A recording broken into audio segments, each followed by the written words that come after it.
welcome to Hot Issues. Today we're going to do something very, very interesting. We're just going to find out what life is at the Ministry of Sports. Not many people survive in that ministry. What is it about that ministry that makes it difficult for ministers to survive there? We'll be talking about football, we'll be talking about sports, we'll be talking about life in national politics. Welcome to Hot Issues.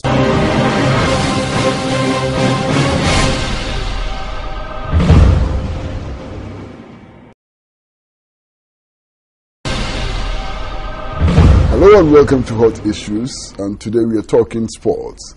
We are talking about life at the Ministry of Sports, and we'll be talking generally about national politics. How does it feel to be a politician? How does it feel to be a minister, especially a minister at the Flagstaff House following recent controversies? We are particularly privileged to have with us in the studio Mr. Afriyie Ankrah, former Minister of Youth and Sports and now a minister at the Flagstaff House. Sir, you're welcome to the studio. Thank you very much, Casey.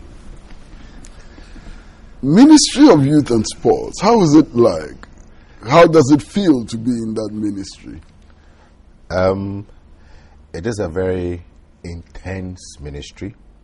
It's very exciting. And it's a ministry that has a lot of attention and focus.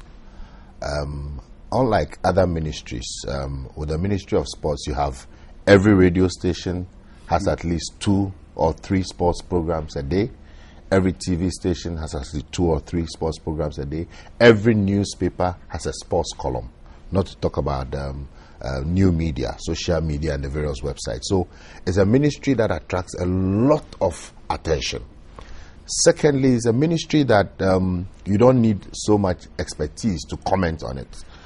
Other ministries, education, health, communication, agri, etc., you need a certain basic amount of knowledge about the sector to be able to make intelligent and informed comments about the ministry. But when it comes to the sports ministry, everybody, even the old lady at home who cannot walk, will say, this player is not a good player. Why didn't he score? So it's a ministry that appeals to everybody. Everybody has a say. Everybody, there are as many stakeholders as there are Ghanaians, and everybody has the right to comment. And because of our national passion also, football, I mean, you can check the country's political temperature based on the performance of our national team. So when things are going well with the national team, everything is okay. When things go bad, then you are in trouble. So generally, that is how the ministry is. Why do you think that the president sent you to such a ministry, such an exciting and perhaps difficult ministry? Yeah, difficult, and it's a ministry also that is not much resourced at all. Last year, our entire budget was 36 million Ghana cedis. If you compare that to other ministries, hundreds of millions. When he called me just a few hours before the announcement and told me he was sending me to the sports ministry, I paused. And then he said, oh, why? You don't like it? I said, no, sir, I'll do anything you ask me to do. So he said, okay, you come and see me the following day. And then within a few minutes, the announcement came out. And I went to see him. It was when I spoke to him that I saw the vision that he had for sports. He wanted transformation in the sports sector. He wanted a situation where, especially regarding the youth, he wanted us to transform the various youth leadership training institutes, redesign the curriculum, impart and inculcate patriotism and nationalism into the young people, and see how we can mobilize young people and give them a vision and a sense of direction. So when he gave me those marching orders and said part of the mandate was to ensure that we qualified for the World Cup and do better than our previous participation, and also do all the other sports and put particular attention to boxing, which he has a personal commitment to, and we should ensure that we build a gym at Bukum and all that. Then I got excited. So with those marching orders, I went into the ministry.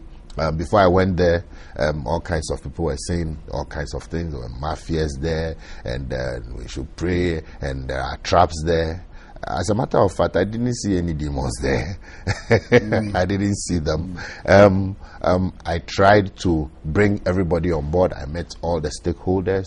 And you know, it went very well. It was going very well. And in spite of the challenges with financing, we tried to be innovative and creative. And we did the best that we could under the circumstances. So I think the president had a vision that somebody who was his campaign coordinator should be there to be able to organize the youth for a national cause and also bring some energy and dynamism into the sector. How much of that vision is reality today? Oh, I think that to a very large extent we did the best that we could under the circumstances. If you want to talk about the soccer, which is a national pride and national passion, we qualified for the World Cup. Unfortunately, things didn't go well, and I'm sure we'll come to that. We tried to get corporate Ghana to support the other lesser known sports. For example, I personally had to speak to Magdan Shipping, and he came into the Magdan tennis. So now we have a Magdan tennis championship, and which is ongoing. He sponsored it and he continues to sponsor.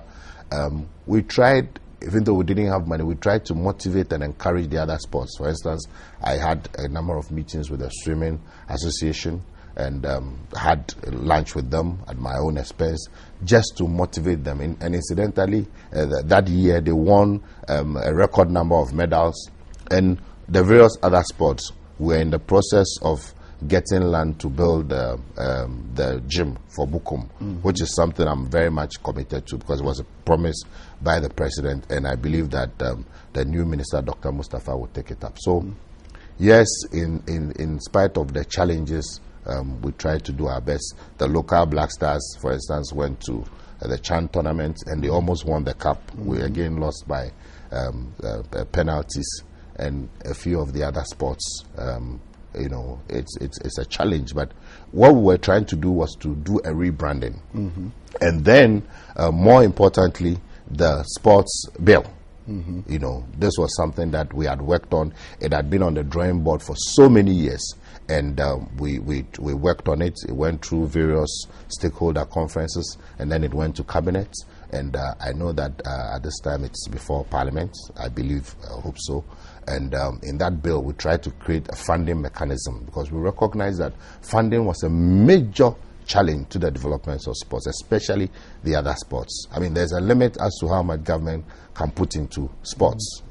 All the other sectors are crying for help. And in all the other countries, that sports is as its pinnacle, is a corporate sector that pushes in a lot of money. And then you also have lotteries. So we made all these proposals that there should be a sports lottery, there should be a sports fund, and we should give corporate Ghana incentives so that they can support the lesser known sports with tax rebates and all that. So all these were packaged in the sports bill, and our expectation was that when that bill was passed, then there'll be a pot of money dedicated for sports, particularly the lesser known sports, so that we could develop them, develop capacity, train coaches, and train the younger generation.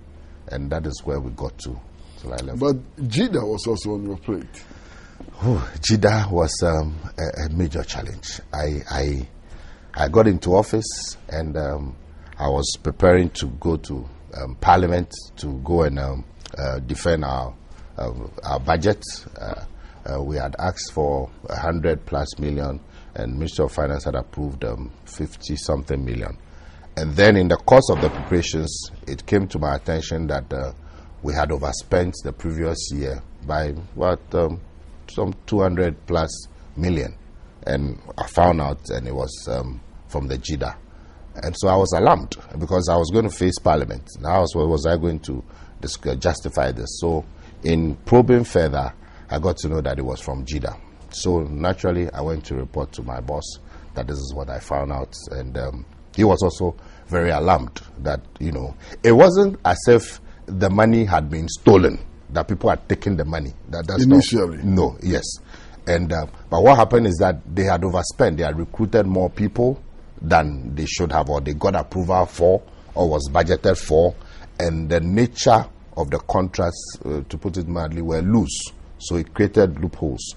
And beyond that also, because, you see, if you look at the way the NYP, which was the parent of the GYEEDA, was set up, it was a response to a national security concern that unemployment was a challenge.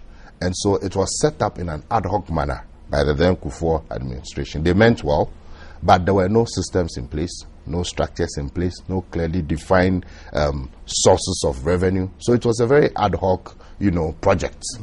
And when you build a system on that weak foundation, it is prone to all kinds of abuse. And that is what we found out. So the president authorized me to clean it up.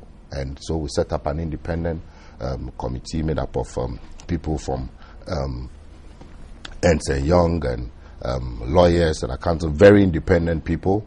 And they looked into the matters. And as the days were going by, it was becoming hotter and hotter. I mean, actually, service providers, businessmen, they have their business interests. I mean, if there's a loophole and they can make money easily, if they can make 1 million profits, but there's a loophole that will make them make double, they will do it. It is the responsibility of government and the system to ensure that there is value for money. And so because of those loopholes, people took advantage. Beyond the service providers, also the staff across the district. In fact, there were situations where people had open accounts, ghost names. I asked for the number of people who were employed. And I was given a notebook, big notebook with names. And I said, how do you validate this? There's no system of validation. So it could be anything. And so all those things were challenges. So we had to deal with it. In the course of it, I must say it was one of the biggest challenges I had. It wasn't easy because you were touching very sensitive nerves. And some of these people were my very, very good friends. I'm not ashamed to say it. They are my very, very good friends. But I had to call them and see them and I said, look, this cannot continue. It's the national interest, the national cake has to be protected. And I want you to understand I am not targeting you or your business, but we just have to do the right thing so that the thing will be sustainable. Some understood, some did not. And so we did all that. And then halfway, when they had done the drafts report, then one of the radio stations leaked it. In fact, they had contacted me. It was leaked to one of the radio stations. Okay. I was going to ask, who leaked that report? That is one of the mysteries. Because... But doesn't that suggest a weakness in government? You can say that if it was leaked from government. It could only have been leaked from government. Well, it's possible.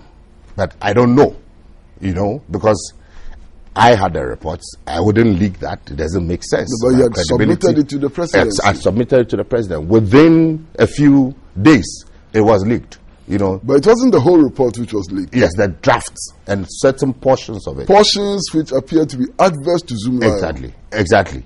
And then I said, when the gentleman called me, and I can mention Manasseh as well, I said, no, you don't have the report because the report is not ready. The report is not ready. He said, I have a report. I said, no, you don't have the report. If you have anything, it's a draft. And he said, yes, anyway, what I have is a draft. And I said, but if it's a draft, you cannot put it out there because it's not right. It's not fair.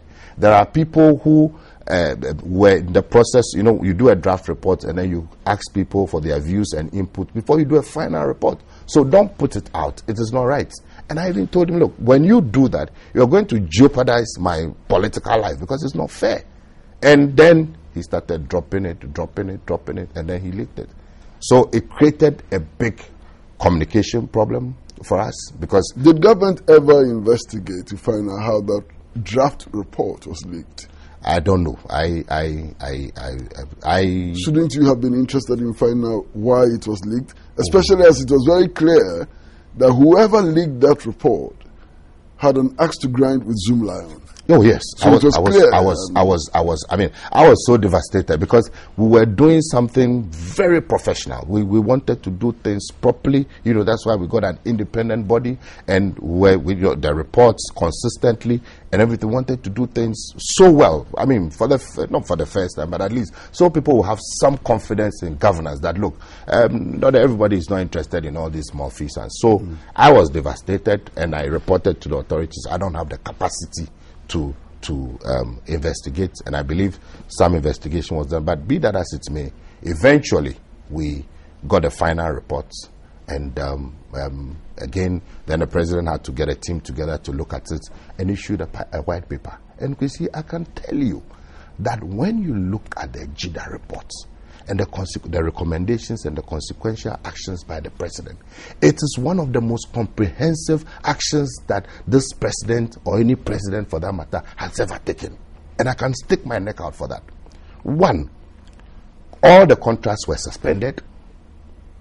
All the contracts were suspended. And I'm saying this, I supervised it. Two, all payments were suspended. We formed a review team with the Attorney General to review all the contracts. We're very elaborate. We met the service providers countless times. They came with their whole legal team. It wasn't easy. And then those who had to refund monies to the states, system was put in place for them to refund. Now I've heard people say, well, they are refunding and some haven't finished refunding. These are people who employ thousands of people. The motive was not to destroy or collapse people's businesses. In any case, even if you go to the bank and you take a loan and you default in payment and you have an arrangement for paying, what they do is that they come into an understanding with you to see how you can pay it in a sustainable manner to sustain your business, because as long as your business is running, then you can pay. So the arrangement was done in such a manner that they could pay the money and at the same time not collapse their business. You are talking about tens of thousands and hundreds of thousands of people. And the president took firm action. Out of that, we have the year law, the new Youth Employment Agency that went through cabinet, went through parliament. Today, the law has been passed. The year has been restructured. You have a very strong M&E component of the year. You know, you have all the employees have gone through training. They've done staff rationalization. They've put them on the Public Services Commission. So at least we've cleaned up the system and we've created the appropriate institutional and administrative and the legal mechanisms and frameworks to ensure that when we roll out the year, based on the experiences of NYP and GYEEDA, those things that happened will not happen again. Well, hello and welcome back to Hot Issues. And today, we are in conversation with Mr. Elvis Afriyie Ankrah, former Minister of Youth and Sports and now Minister at the Presidency. Do you happen to know why you were removed from the Ministry of Youth and Sports? Do you have any idea why that happened? I can surmise that following what happened in Brazil, and indeed after what happened in Brazil, I spent about 5 more days before coming. But even without being physically here, I could feel the heat. I mean, there was palpable anger and tension, you know, and naturally so. This was our national pride and passion. And for me, I don't think it is the fact that we failed to go beyond the first stage. It was the way and manner, the circumstances under which that happened. And so there was a lot of heat, you know, on a daily basis in the media. I was monitoring media, social media. I mean, everybody was looking for my blood, okay? Now, of course, there were many other factors. Maybe I may not be able to talk about all of them now. But even before, whilst we were preparing for the competition, there was, initially I thought it was the normal, you know, we're going for a tournament and people are just interested in budget issues, if you recall. How much is the budget? I said, look, we don't have a budget. There are proposals from the FA, which we need to take to Chief of Staff, which would eventually send to Cabinet. It is only then that we can talk about what money has been approved for us. And right from there, I was accused of Sikedie. I thought it didn't make sense, so I ignored it. And then subsequently, when the budget was approved, I held a press conference, did a PowerPoint, showed every amount of money that will be given, what will be done for, allowed for questions and everything. So I thought it would die off. And it continued. So I had a very funny feeling that no, this does not look normal, because in the normal things, the media, they have a right to ask questions and all that. But when you've provided answers with documentary proof, and we have not embarked on the tournament yet even before budget was approved, I was accused of Sikedie. There was something amiss. But in the heat of the preparations, I didn't give that one too much attention. So we went on. And then as we were preparing, again, I again thought that we should do things differently. In the past, issues about supporters and all those things, there was really no system. One travel and tour company would just be given the job and they do it, and you know. And I thought maybe we should have a system where there'll be some competition. Let's not give it to one person. Let's give it to 3 people, and let there be some competition. The catering, let's have people come and compete. Then we can. Unbeknownst to me, I was really stepping on landmines because people had interest. And I mean, so the bashing that was coming, it didn't look natural, but I thought, well, let's just go and compete. Truth would speak for itself. Once we go and come and there's no Sikedie, I mean, that's it. And so it was against that backdrop that we went to Brazil. And then when we went to Brazil, all manner of funny things. I mean, some of the stories were very wild. You know, that my wife was a caterer, my mother was the one who was selling replica jerseys. I mean, my wife has nothing to do with catering. She didn't even know where the camp was. The only reason why I went with her was because we had buried her mother 3 weeks earlier. And she had lost 2 brothers the previous year. So then there are only 3 of them. So when I was going to Brazil, I said, no, let me take her along with my 2 kids. And we paid ourselves. We didn't even go. At your personal expense? Yes, at my personal expense. Not state expense? No, at all. Tap Portugal. The team went separately, and the supporters went with a chartered flight. I went to Portugal. In fact, I met them there. So, you know, the stories were just frightening. And what really woke me up was when there were pictures on social media claiming that supporters were sleeping on the ground, and they were queuing to go to toilets.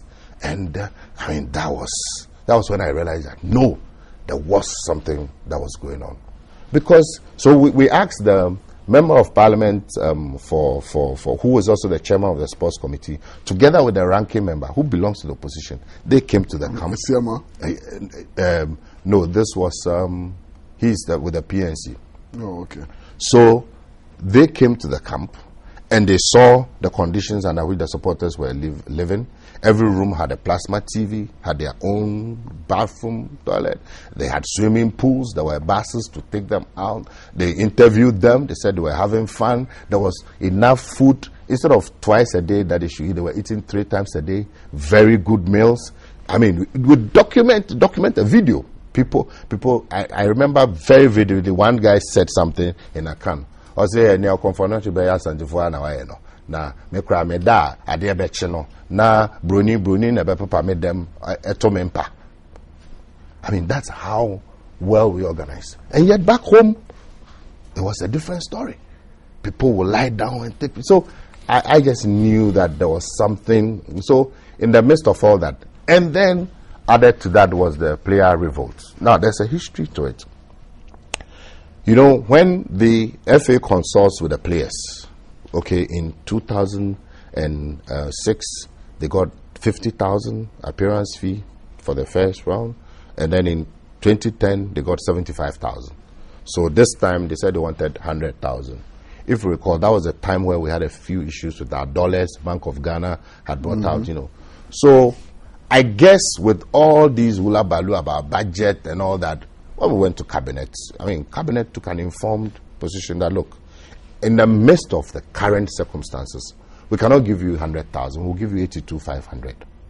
And in any case, when you qualified to the next stage, you will still get more money. And so the then Chief of Staff, Prosper Bani, sent Dr. Mustafa and Honorable Edu Asari to go to Montenegro, where the players were to play a friendly match, and communicate this to them. The discussions were inconclusive. In my view, that was not right, because if government has the final say, you can argue that the money came from FIFA, but the buck must stop somewhere. And government says, this is what we can afford. They said they won't take it. I said, well, this is government's position. I don't have the power to change the cabinet position, and we must be realistic. Look at the current circumstances. You look at, you know, the fact that when you do qualify, you are going to get more money. We got to Amsterdam. They called me for a meeting, said their money. I said, look, it doesn't work like that. This is a cabinet decision chaired by the president. So I just cannot change it. It's not possible. We got to US training. Then we got to Brazil. I thought that, they will understand, because always there are negotiations and always they understand government position. But this one, for some strange reason, they were very adamant. So when I saw the mood, fortunately, His Excellency the Vice President was in town. So I went to him and I said, sir, we have a challenge in camp. The guys are insisting that if we don't give them the 100,000, they won't even play the first match. Wow. So we did the analysis. We said, okay, we will give only the players, because the technical team and the FA management also had a portion. So we'll give the players and the technical team, we'll give them their appearance fee, 100,000. The rest will give them what was approved. So he came to the field and announced it to them, and there was jubilation. They were all very happy. So I thought my problems had been solved.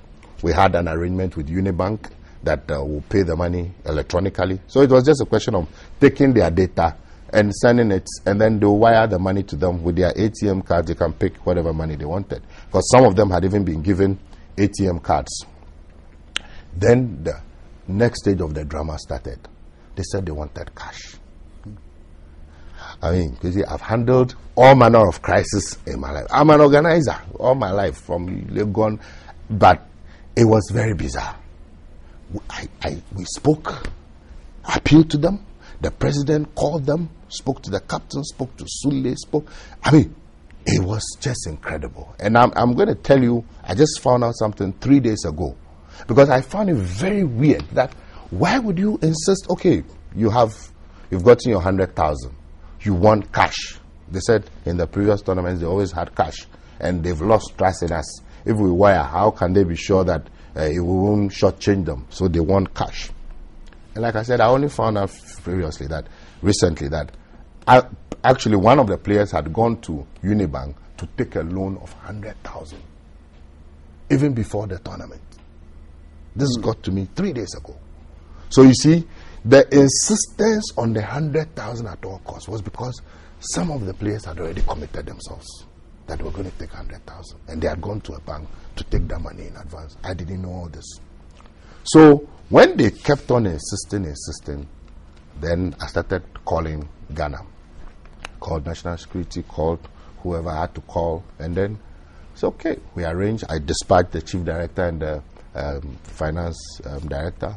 They came to Ghana. Saturday, we got the money ready. There was an arrangement that will fly the money, if possible, by that weekend, or latest by Monday. Because they said if they don't see the money, they won't train, they won't play. But they were going ahead to play and train anyway. And we said, we will get you your money. So, money ready, everything set, an aircraft supposed to bring the money. Monday, I was in touch with people who I had to speak to. Where is the plane? Where is the money? No plane. The details I cannot go into. But the world saw our Black Star players kissing dollars. So the second day, so Tuesday, again, another arrangement was put in place that also fizzled out. Again, the details. I'm writing a book. Maybe if I get clearance, that book will be very interesting. But I'm talking about the episode. So eventually, we arranged for the money to come. And one of my colleagues, I think it's the pressure, because at that time, the media over there, and even some of the players had spoken that they were waiting for their money hadn't come. So there was attention. So I'm sure out of pressure, he also announced that the money will be flown. That's how come the whole world got to know. Otherwise, and television cameras chased the money all the way from the airport from to the airport, hotel. CNN, they had stationed themselves. Otherwise, you see, you are very experienced in intelligence and all these things. This was meant to be a covert operation. We'll take that money to them on Monday or Tuesday. There would have been no problem. In emergencies, countries do that. It's not a crime. And mind you, the Brazilian authorities were aware. So it wasn't smuggling. When the money came, the Brazilian authorities, the national security, the customs and everybody, they were there. So it wasn't as if we were doing something criminal. It was a very difficult situation, and we had to be creative and use the system to solve the problem. But then, by that time, somebody had announced it, and so the whole world was waiting, and then they also got the money. When we got that, I told them, you guys, I told you people to train. Just focus. Your money will come. Today you missed training. Now your money has come. You must deliver. Because if you don't deliver, I kept on telling you, if the money comes and you are not able to meet our expectations, then you have shortchanged us. So you go ahead and train. In any case, you will get the money anyway. But they missed one training session. So they got the money, kissing, jumping, sleeping, counting. And that is what. But other national team, players in other national teams were donating their monies to charity. Greece, for example. Was it Greece? We donated his money to charity for some good cause and so on. Ghanaian players were in love with dollars. It's one of the most bizarre experiences I've ever had. Nothing ever prepared me for this. I mean, when we were going to Brazil, I was very confident, not overconfident, but very confident because of the preparations we had done and, the kind of psyche we had put in them. That look, all these people who are winning trophies, they are not from outer space. They are human beings like you. The difference is preparation and attitude. So if you prepare well and you have the right attitude, the sky is the limit. And that is the attitude. And they saw it in the German match. That had it not been for some little mistake, we would have beaten Germany. And as we speak today, that match has been declared by FIFA technical team as the most technically competent and efficient match in the whole World Cup. So that tells you that my confidence and our confidence in the team was not misplaced. We had confidence. If only they had focused and realized that they would get the money anyway. But there were so many other factors and dynamics at play behind the scenes that I will not be able to. How much did the government make available for this tournament? They made available. And was it sufficient? Yes, about 9.44 million with some dollars. And out of that, we used about 4.5, thereabouts. The initial 1.5 and some CDs was what we used for training and getting there and all that. Now, when the crisis came, then we came and took about 3.5 to go and pay the appearance fees. So, at the time I was leaving the ministry, there was a balance of $4.444 million of the World Cup money left in the ministry's account. But I'm told that you also had to raise money from private sources. If the government's money was sufficient, why did you have to raise money from private sources? Okay, the government's money was for the team, the Black Stars alone. Now, I told you that was all this was happening at the time where we had a problem with our CD. Money was a big issue. So government said, look, we are not going to spend money on supporters. We will not send supporters to Brazil. We will not put money into it. And I, as an organizer, and from a strategic point of view, I felt 2006, we sent supporters. 2010, we sent supporters. 2014, Brazil World Cup, we are not going to send supporters. So I sought permission from the president. I said, if you can allow me, I'll be able to raise money from corporate Ghana, and we will send the supporters with that money. To be fair to the president, he was skeptical. He said, these supporters, what they did to us in South Africa. And well, I was opposed to sending supporters, Exactly. That what they did to us in South Africa and all the mess, and I can be very, very persuasive. As I said, since it's not state funds, let me just organize. So we started raising funds, going to corporate Ghana, doing events. We had to be very creative. So when it was getting close and we realized that we had a lot of pledges in the system, but because everybody wanted to come and donate to me personally so that they would take a picture and all that. So we came out with this idea that, okay, let's appoint some of the stars as ambassadors, these movie stars and the sports personalities as ambassadors. They will go and follow up, send letters, collect the checks. At least when the corporate people see them, their personality, they would easily give. And we did. So we raised 4.5 million Ghana cedis for the supporters. And that money was kept in an account with Zenith Bank, because they gave us the seed money. And the signatories to the account were the chief director and the chief accountant of the ministry. I was not by a signatory. And we had an elaborate process. Before money will be taken, you have to raise a memo. It will go to the chief director. It will go to internal audit. When they recommend, before it will come to me, before I approve, before money will be taken. And so that was the money that we used to take 625 supporters. And of course, at the point we were in difficulty, so we had to get some bailout for the flights as well. So that's what. There were allegations that a brother of yours was involved in the organization for World Cup. You know, is that true? You know, Afriyie Ankrah is my brother. He has been in sports long, as the Nigerians say, since, long before. So when I got into the sports, he was already doing his thing in sports. And so when we're going to the World Cup and we had a committee, large committee, he was part of the media committee. He didn't do anything special and extraordinary apart from that. He was just part of the sports and the media committee. That's it. Simple. And then, interestingly, he went to Brazil on the ticket of Supersports because he's a staff of Supersports. So Supersports paid his tickets, his accommodation, everything. Not a dime from the state. But because of his love and his involvement in sports, we just thought that we could use his knowledge because he had also been in all the previous World Cups, just like many other people. And the committee we set up was very broad-based. We had representatives from foreign affairs and tourism and, just so that we actually had a document where we showed the vision and all the things that we wanted to achieve. But I think that in terms of how the supporters' transportation were handled, I think perhaps I stepped on some toes. If there's any regret, I think that if next time I have the opportunity, I will never dare go near supporters' issues. I mean, because the pain we went through, we were working virtually, round the clock. To raise 4.5 million Ghana cedis in those times, it was very difficult. Joel Nete and all those people, we worked so hard. But because things did not go well, nobody sees that. But it's okay.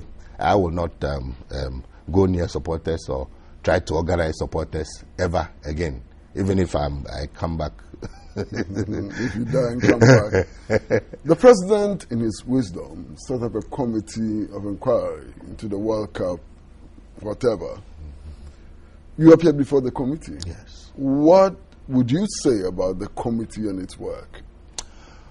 Well, I think that in the light of all the things, like I said, numerous stories, different versions, King James, New International Version, every day, manufactured, cooked, through falsehood. So it was important for a system to be put in place so that we can unravel all these things. Now, I haven't seen the committee's reports, and they've presented it to the president. He's also presented it to the Attorney General. We are waiting for the committee to bring their reports, and then we'll pay. Somebody was asking me the recent time when somebody accused me of, being corrupt and all that. And I spoke. The president said, well, why wouldn't you wait for the report? I don't need to wait for the report to say what I know, because I know I didn't do anything wrong. So if somebody on the basis of a report that he hasn't seen is accusing me, I have a right to defend myself. I'm saying that the committee in its deliberations directed Ernst & Young to do a forensic audit on me, on my activities, the accounts at the ministry, and even the accounts that we raised from private sources. They did the audit. The report will come out for everybody to see. And I'm saying with all confidence that I did not engage in. You can talk about things that did not go well, generally.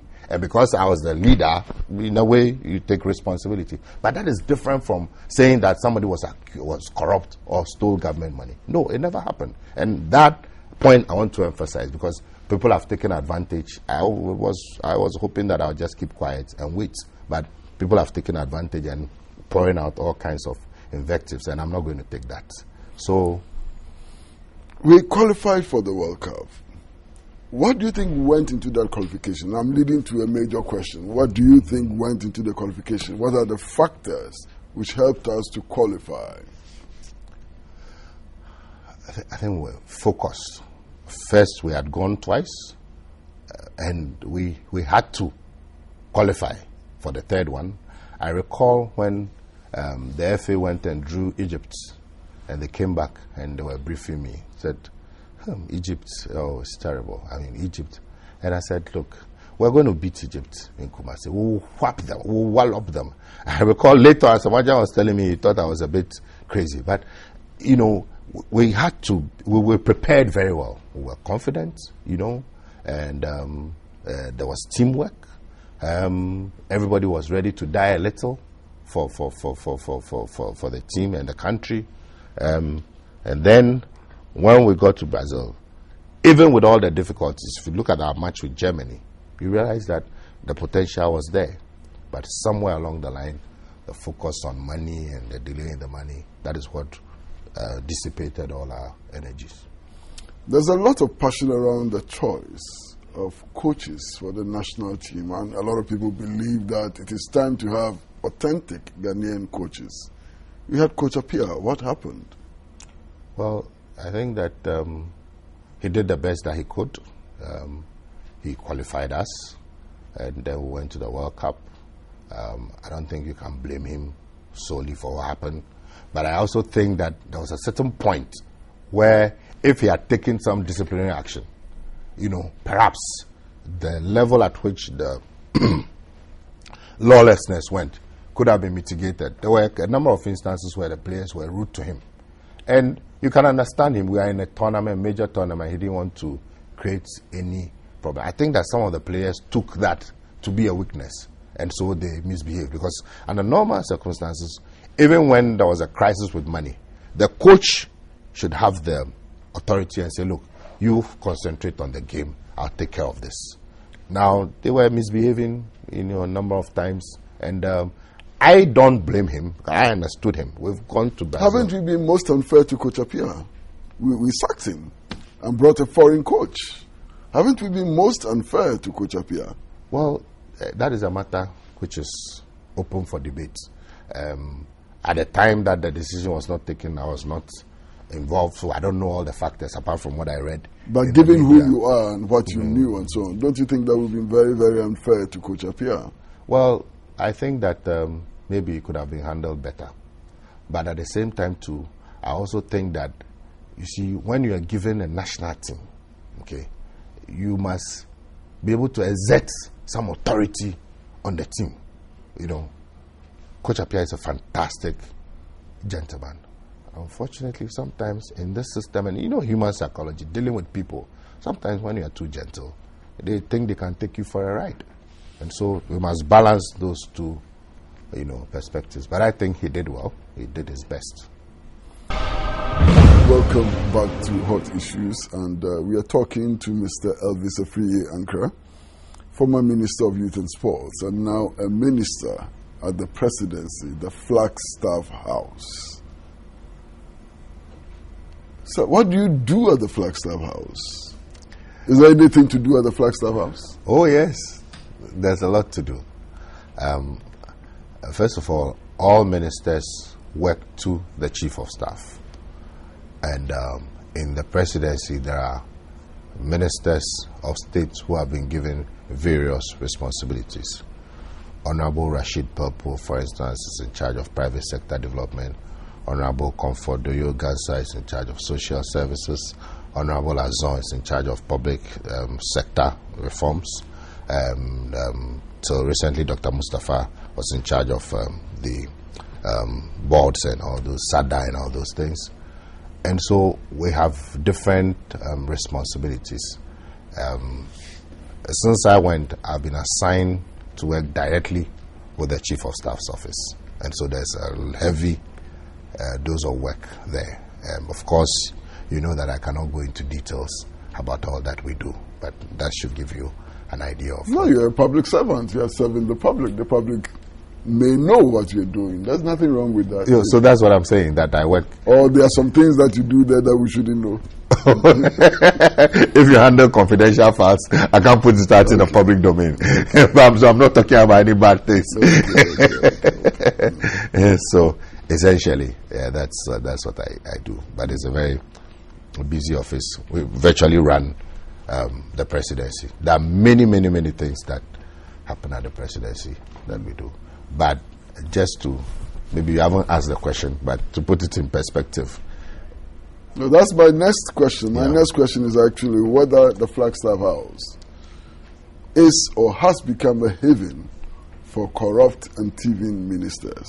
It's the most ridiculous assertion I've ever heard, because there's actually no basis. And you know, what is sad is that sometimes you can forgive maybe somebody who maybe calls into a radio station or is having a conversation in a trotro. He says this because he doesn't know. But at certain levels, you expect that if people make those comments, there must be some empirical evidence. First of all, the ministers in the office of the president do not even run a budget. Unlike sector ministers who run a budget, we don't run a budget. So if you're given a particular assignment, say you have to tour a region, you have to go to the chief of staff and he will approve your budget and release a four-wheel drive vehicle for you, and then you go and you come and you account for it. So first of all, there's no budget there to run. So you run basically on interest. Exactly. That's what you are describing is an interest. Exactly. And so it's totally baseless. Again, let's deal with the president.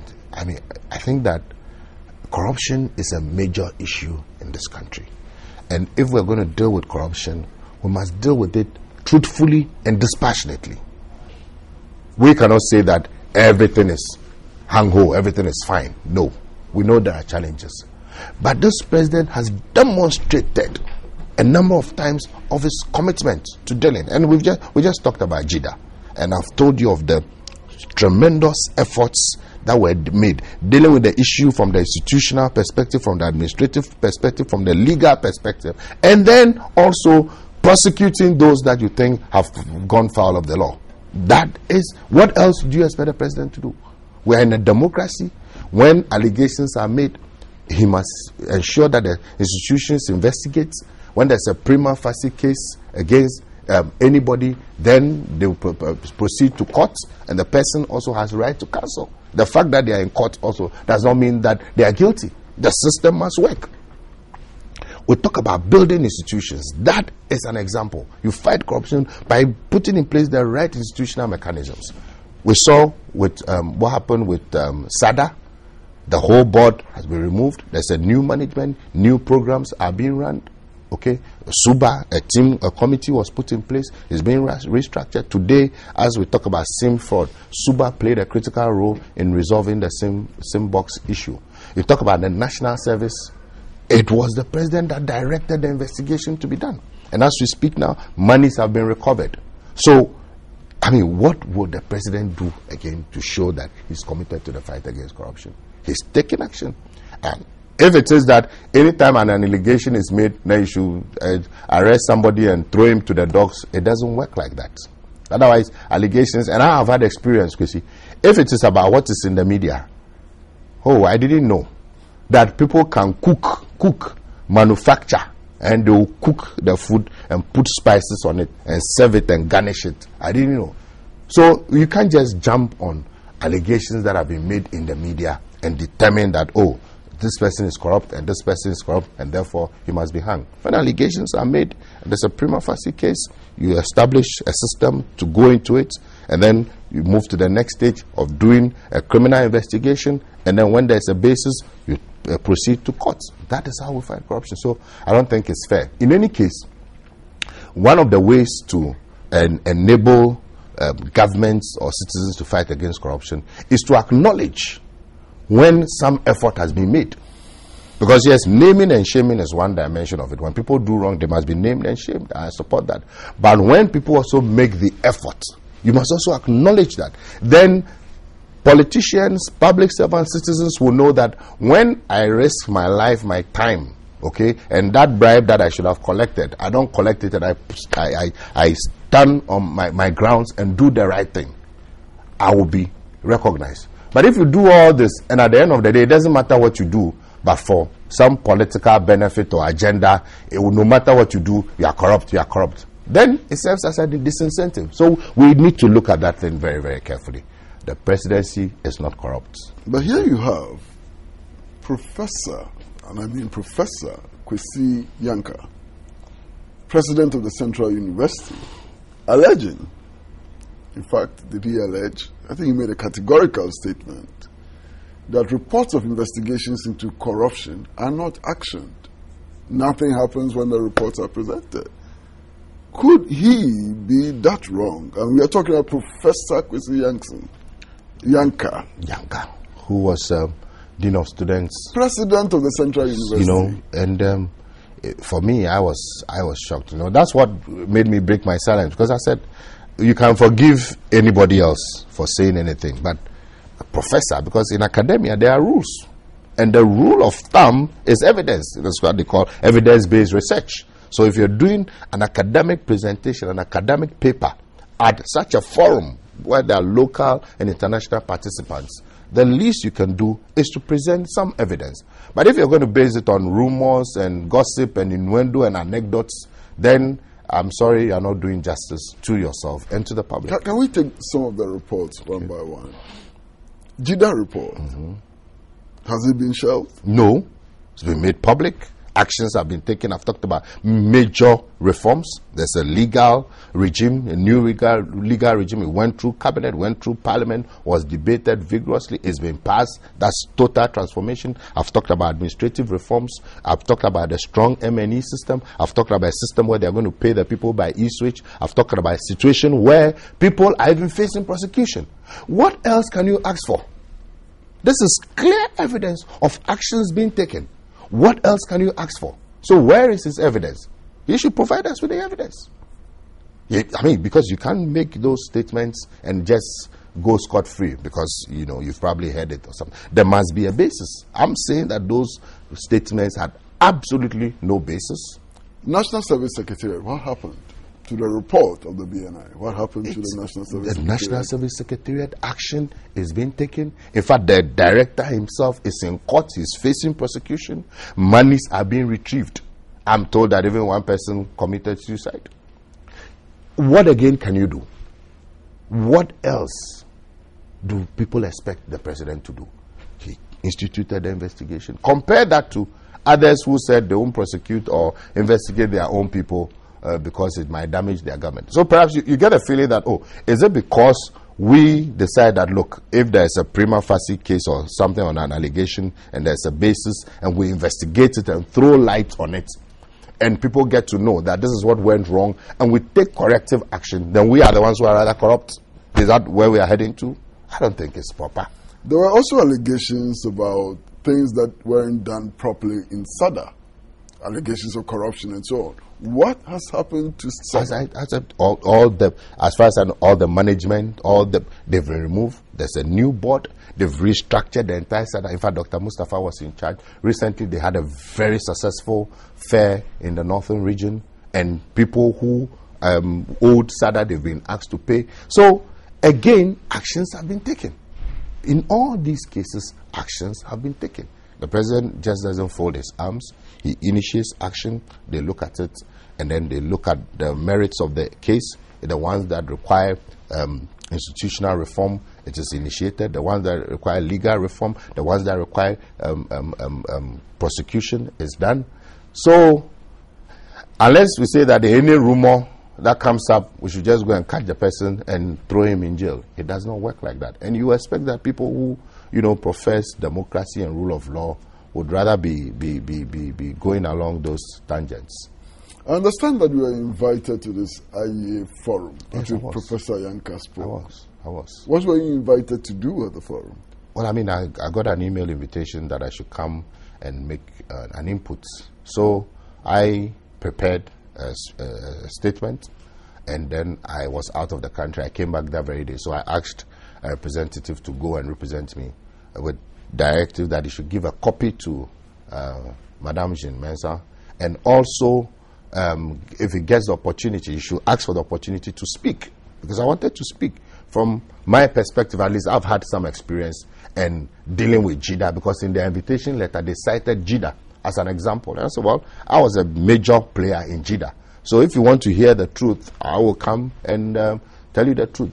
But I'm told that even the General Secretary, who was physically present, was not given the opportunity. The NDC General Secretary. Yes, NDC General Secretary Johnson Nuket. He asked for permission to speak, and he was not given the opportunity. And I don't think it's proper, because we need to hear diverse and divergent views. And I had a view, you know. I even in my speech, I even quoted something that the MP for Kede said, that he was not going to contest again because of pressures. Societal pressures. He's a chief mourner at every funeral. He's a chairman of every fundraising harvest.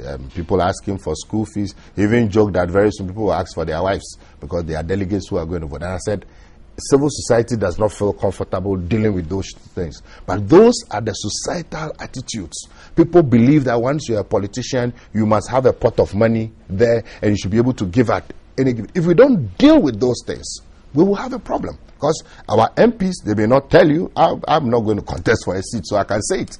They may not tell you they are going through hell. They borrow money, they pay hospital bills, they pay school fees, they funerals, they pay dowry for their dowry, you know. Honorable Ofosu said somebody had the audacity to ask him, a lawyer, for money for abortion. That is the extent to which it's gone. So if we are dealing with these things, we need to deal with it from the root. And I expect that if we are honest, objective, dispassionate, and want to deal with corruption, that is another dimension we need to deal with. Well, sir, thank you very much for coming to the studio. Thank you. Well, we've been talking to Honorable Elvis Afriyie Ankrah.